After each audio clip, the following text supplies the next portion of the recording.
I had a dream. It was not all a dream.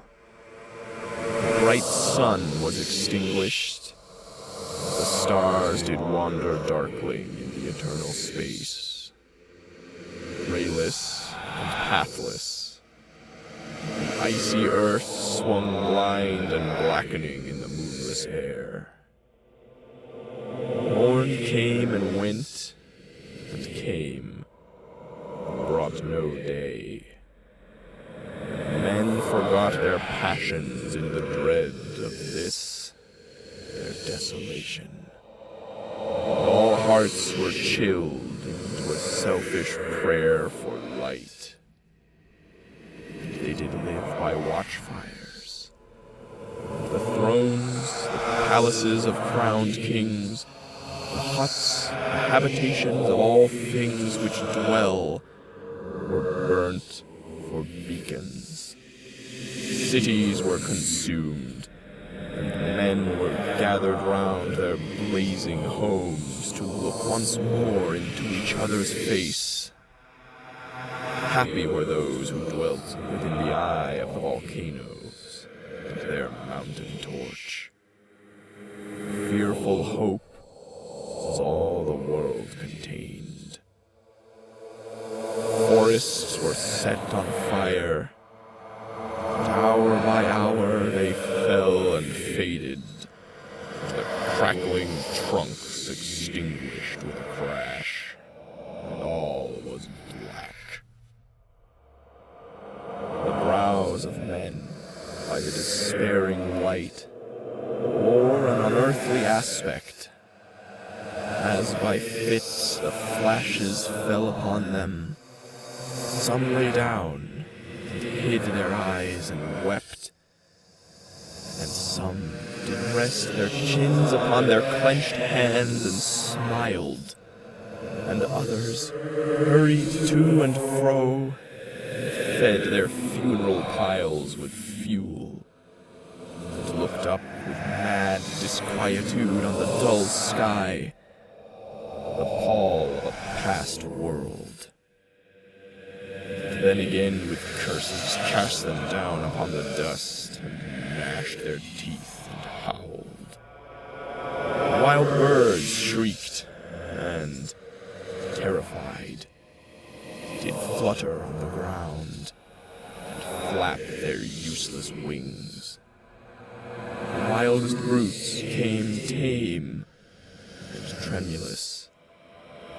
Vipers crawled and twined themselves among the multitude, hissing, but stingless.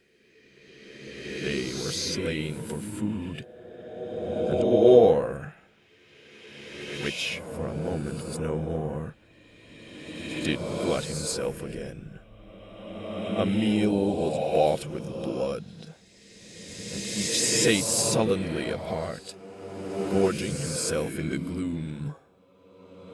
No love was left. All earth was but one thought, and that was death, immediate and inglorious.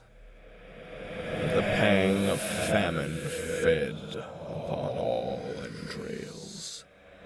Men died, and their bones were tombless as their flesh. The meager by the meager were devoured. Even dogs assailed their masters. All save one, and he was faithful to a course, and kept the birds and beasts and famished men at bay, till hunger clung them, and the dropping dead lured their lank jaws.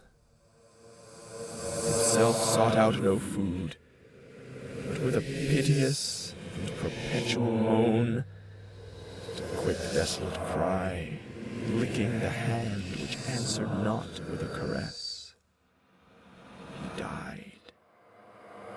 The crowd was famished by degrees, but two of an enormous city did survive, and they were enemies.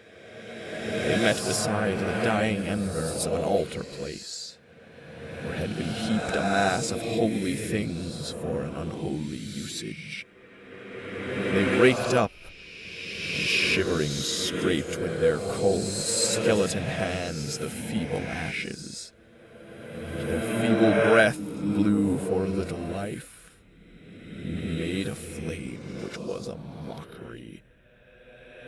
Then they lifted up their eyes, as it grew lighter, and beheld each other's aspects, saw, and shrieked, and died. Even of their mutual hideousness they died, unknowing who he was upon whose brow famine had written fiend. The world was void. The populace of the powerful was a lump, seasonless, herbless, treeless, manless, lifeless, a lump of death, a chaos of hard clay. Rivers, lakes, ocean all stood still. Nothing stirred within their silent depths. Ships, sailorless, lay rotting on the sea. Their masts fell down piecemeal. As they dropped, they slept on the abyss without a surge. The waves were dead. The tides were in their grave. The moon, their mistress, had expired before. The winds were withered in the stagnant air, and the clouds perished. Darkness had no need of aid from them. She was